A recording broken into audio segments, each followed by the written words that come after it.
Shalom, selamat Advent bagi saudara-saudara dimanapun berada sekarang. Kiranya Tuhan menyertai saudara. Sebelum kita mendengarkan firman Tuhan, mari kita satukan hati dan pikiran kita berdoa.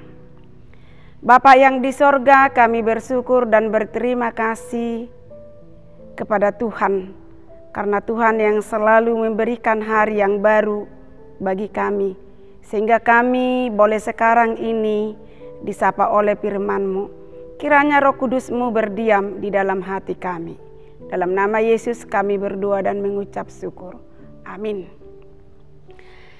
Saudara-saudara yang diberkati oleh Tuhan, kita akan mendengarkan firman Tuhan dari ayat harian Sabtu 11 Desember 2021 dari Wahyu pasal 22 ayat 20. Demikian dikatakan, Ia yang memberi kesaksian tentang semuanya ini berfirman, ya, aku datang segera. Amin. Datanglah Tuhan Yesus. Demikianlah kebenaran firman Tuhan. Bapak, Ibu, saudara-saudara yang terkasih dalam nama Yesus Kristus, saat ini tidak terasa waktu ini berjalan terus dan besok kita sudah memasuki Minggu Advent yang ketiga.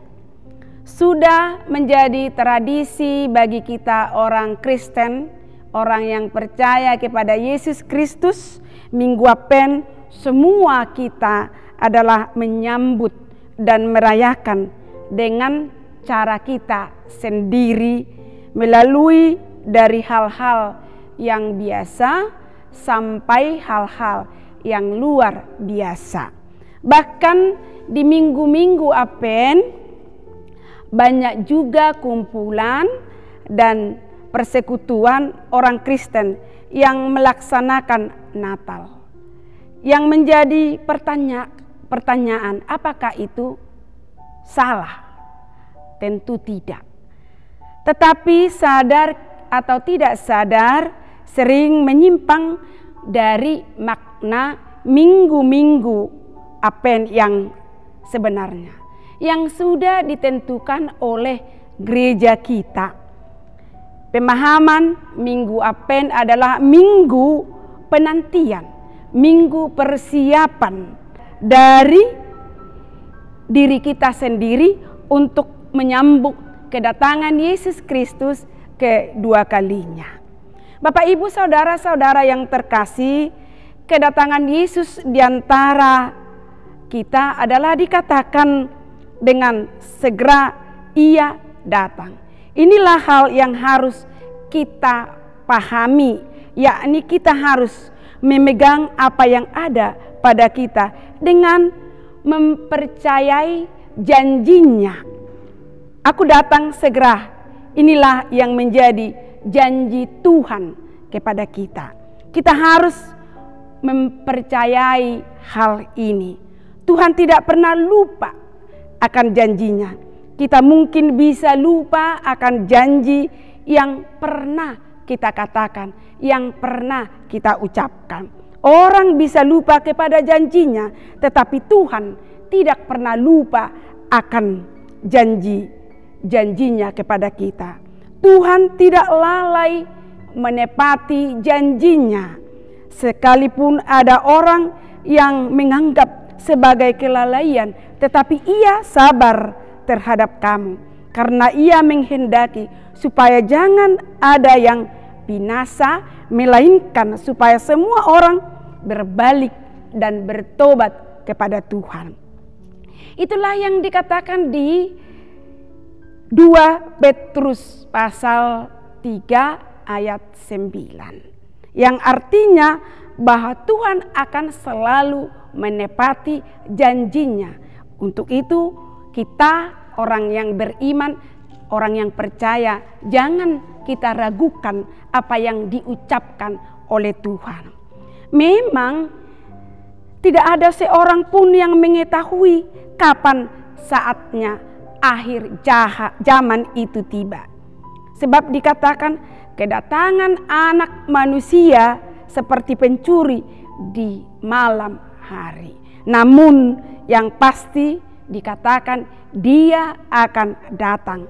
Dan tidak ada seorang pun yang dapat untuk menghambat, untuk menggagalkan dan menghalangi rencana Tuhan. Kalau demikian, apa yang harus kita lakukan? Tentu orang yang beriman selalu menanti di dalam penuh sukacita, menanti kedatangan Tuhan.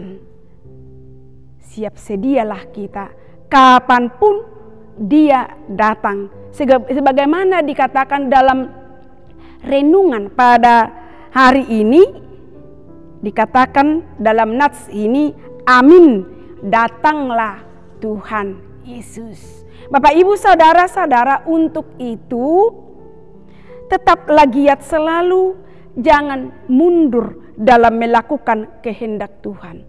Marilah kita melakukan apa yang Tuhan ajarkan dan tetaplah kita beriman teguh walaupun menghadapi ujian, walaupun menghadapi persoalan, walaupun menghadapi rintangan.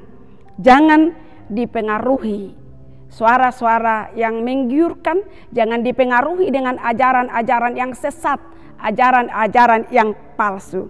Teruslah kita berdoa dan menjaga kekudusan saat menanti kedatangan Yesus Kristus yang kedua kalinya. Karena itu, marilah berjuang memegang apa yang ada pada kita, agar kita memperoleh mahkota kehidupan di saat Yesus Kristus datang segera. Amin, kita berdoa. Terima kasih firman-Mu yang kami dengar Tuhan, yang mengingatkan kami agar mempersiapkan diri menyambut kedatangan Tuhan. Tuhan sudah mengatakan akan datang segera. Untuk itu Tuhan, ajarilah kami untuk tetap setia menanti kedatangan hari Tuhan, sehingga kami dapat berbenah diri, dan kalau sudah tiba waktunya, kami tidak bercela di hadapan-Mu Tuhan. Di dalam nama Yesus Kristus kami berdoa dan mengucap syukur. Anugerah Tuhan Yesus Kristus, kasih Allah Bapa dan persekutuan Roh Kudus menyertai kita sekalian. Amin. Selamat beraktivitas. Tuhan Yesus memberkati. Shalom.